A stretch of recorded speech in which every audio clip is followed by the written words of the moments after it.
दोस्तों नमस्कार। Colonel Ajay CEO Ajay astro money group first global astro finance digital channel से आपसे मुखातिब होता हूं। आज है 31 जनवरी सन 2025 शुक्रवार।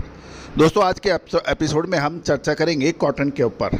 दोस्तों मैं शुक्रिया अदा करता हूं, धन्यवाद प्रेषित करता हूं कि आपने कॉटन कॉम्प्लेक्स पर हमारे चैनल को देश का सबसे अग्रणी पंक्ति वाला चैनल घोषित किया।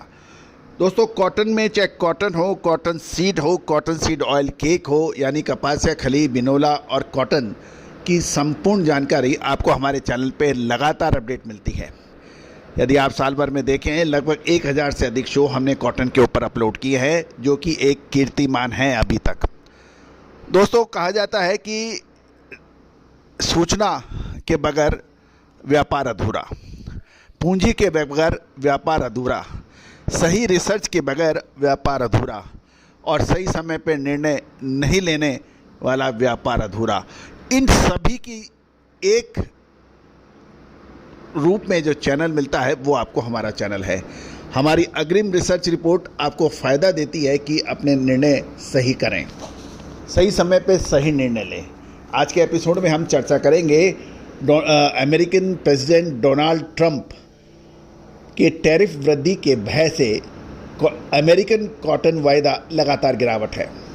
साथ साथ चीन ने आयात क्या कम कर देगा, साथ साथ भारतीय कॉटन के दाम अंतर्राष्ट्रीय बाज़ारों में कितने कम या ज़्यादा हैं, साथ साथ कॉटन कॉरपोरेशन ऑफ इंडिया की खरीदी के बारे के ऊपर भी हम इसमें चर्चा करेंगे और अमेरिकन कॉटन साप्ताहिक खरीद सेल के ऊपर भी आपको विवरण देंगे। उम्मीद है ये सभी जानकारियाँ आपके लिए रोचक, ज्ञानवर्धक और व्यापारवर्धक रहेगी। हमारी अग्रिम रिसर्च रिपोर्ट गौरतलब है कि फरवरी में संभवतः कॉटन में एक निर्णायक मोड़ होगा। वो तेज़ी का होगा या फिर मंदी का, विशेष अग्रिम रिसर्च रिपोर्ट के लिए संपर्क करें। दोस्तों कपासिया, खली पर लगातार हमने जो अपडेट दिए थे वो सही साबित हुए हैं। ऊपरी दामों से लगातार बड़ी गिरावट और उसके बाद बाउंस बैक। कॉटन के अंदर जनवरी के अंदर अच्छी मूवमेंट, ये सब आपको अग्रिम संकेत थे जो आपको आज लाभ पहुंचाया। दोस्तों कहा जाता है कि कॉटन सफ़ेद सोना है यदि समझ में आए, और यदि नहीं समझ आए तो कॉटन गले का हार हो जाती है। तो दोस्तों विशेष अग्रिम रिसर्च रिपोर्ट के लिए संपर्क करें, जानिए रिपोर्ट विस्तार से। दोस्तों खबर निकल के आ रही है कि अमेरिकन कृषि विभाग की साप्ताहिक कॉटन एक्सपोर्ट की जो बिक्री रिपोर्ट की खबर आई है वो 23 जनवरी सन 2025 को समाप्त हुए वाले सप्ताह में अमेरिकन रिपोर्ट के मुताबिक निर्यात बिक्री में पिछले सप्ताह की तुलना में अपलैंड कॉटन की बिक्री और निर्यात में गिरावट देखी गई है, जबकि पीमा कपास की बिक्री में वृद्धि के खबर है। अपलैंड कपास की बिक्री और निर्यात में गिरावट 2024-25 के लिए 2,80,000 रनिंग बेल्स और अपलैंड कपास की शुद्ध बिक्री पिछले सप्ताह की तुलना में 20% तक कम थी। 4 सप्ताह के औसत से अभी भी 20% अधिक है, लेकिन साप्ताहिक रूप में ये 20% कम थी। सबसे बड़ा खरीदार वियतनाम उभर के आया है, ये 86,000 running bells, Turkey 76,300 running bells, Pakistan 49,800 running bells, Bangladesh 22,900 running bells और कोस्टा रिका 13,200 रनिंग बेल्स। गौरतलब है कि साल 2025-26 मार्केटिंग ईयर के लिए अग्रिम बुकिंग 38,600 रनिंग बेल थी, जिसमें Malaysia 26,400 running bell, Costa Rica 11,000 running bells, Japan 1,200 running bells सबसे बड़ी यह कमिटमेंट हैं। गौरतलब है कि अपलैंड कपास की बिक्री में गिरावट एक महत्वपूर्ण बिंदु है। गौरतलब है कि प्रेसिडेंट ट्रंप के टैरिफ लगाने के भय से अमेरिकन कॉटन वायदा यानी न्यूयॉर्क वायदा लगातार गिरावट की ओर अग्रसर हुआ है। अमेरिकन न्यूयॉर्क वायदा लगातार गिरावट की ओर अग्रसर हो रहा है। गौरतलब है कि कॉटन कपास बाजार में चीन को अनदेखा नहीं किया जा सकता, क्योंकि चीन का कपड़ा और अपीयरेंस मार्केट निर्यात 2024 में 2.7% बढ़कर $301 बिलियन का हुआ है।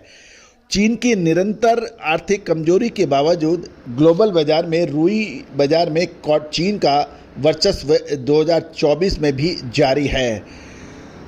डोनाल्ड ट्रंप द्वारा 1 फरवरी से चीन से इंपोर्टेड वस्तुओं पर 10% टैरिफ लगाए जाने के बाद चीन में अमेरिकन कॉटन निर्यात में कमी आने की संभावनाओं के कारण न्यूयॉर्क रुई वायदे में बिकवाली बढ़ गई है, जिसके कारण न्यूयॉर्क रुई वायदे में लगातार थर्ड डे गिरावट देखी गई। बुधवार को न्यूयॉर्क बेंचमार्क मार्च वायदा बुधवार को 0.8% की गिरावट के साथ 66.66 सेंट पर बंद हुआ। गौरतलब है कि महत्वपूर्ण ये है कि लगातार गिरावट देखी जाने से बड़ा असर अंतर्राष्ट्रीय बाज़ारों में पड़ रहा है।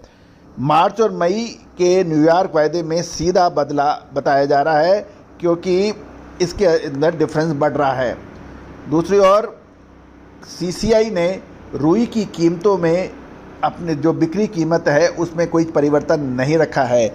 सीसीआई ने लगातार दूसरे दिन रुई की कीमतों में कोई बदलाव नहीं किया और गुजरात में 28 मिलीमीटर लंबाई वाली रुई की कीमत 51,500 रखी। महाराष्ट्र से आने वाले 30 मिलीमीटर रुई की कीमत 51,500 और 28 मिलीमीटर कीमत 51,300 रखी गई। सीसीआई ने गुरुवार को 800 बेल्स बेची, जिसमें से 200 गांठें मिलों को और 600 गांठें व्यापारियों ने खरीदी। और ये भी ध्यान देने वाली बात है कि सभी देशों में के रुई के भाव देखें तो भारतीय रुई से सिर्फ आगे चीन की रुई के भाव हैं। बाकी ब्राज़ील, पाकिस्तान और बाकी देशों के दाम कम हैं। अंतर्राष्ट्रीय बाज़ारों में कॉटन के भाव देखें तो एक कैंडी के जो 356 किलो की होती है, भारत के एमसीएक्स जनवरी वायदा 52,100 है और ये 29 तारीख के भाव बताए जा रहे हैं और एमसीएक्स मार्च वायदा 53,400 है। यदि हम न्यूयॉर्क मार्च वायदा भारतीय रुपये में कैलकुलेट करें तो ये 45,274 है और न्यूयॉर्क मई वायदा 46,048 है। साथ साथ चीन का मार्च वायदा जो है वो 57,819 है। चीन का मई वायदा 57,968 है। पाकिस्तानी रुई के भाव इंडियन करेंसी में कन्वर्ट करें तो ये 53,336 हैं। ब्राज़ील के भाव यदि इंडियन करेंसी में कन्वर्ट करें तो ये 47,233 है और कॉटलुक इंडेक्स भी देखा जाए तो 53,010 का होता है। यानी जनवरी वायदा 52,100 और मार्च वायदा एमसीएक्स पर 53,400 का है। इसमें सिर्फ चीन का वायदा भारतीय कॉटन वायदे से अधिक है। तो दोस्तों ये एक महत्वपूर्ण चर्चा है, क्योंकि भारतीय रुई के भाव अंतर्राष्ट्रीय बाज़ारों में सबसे अधिक माने जाते हैं चीन के बाद।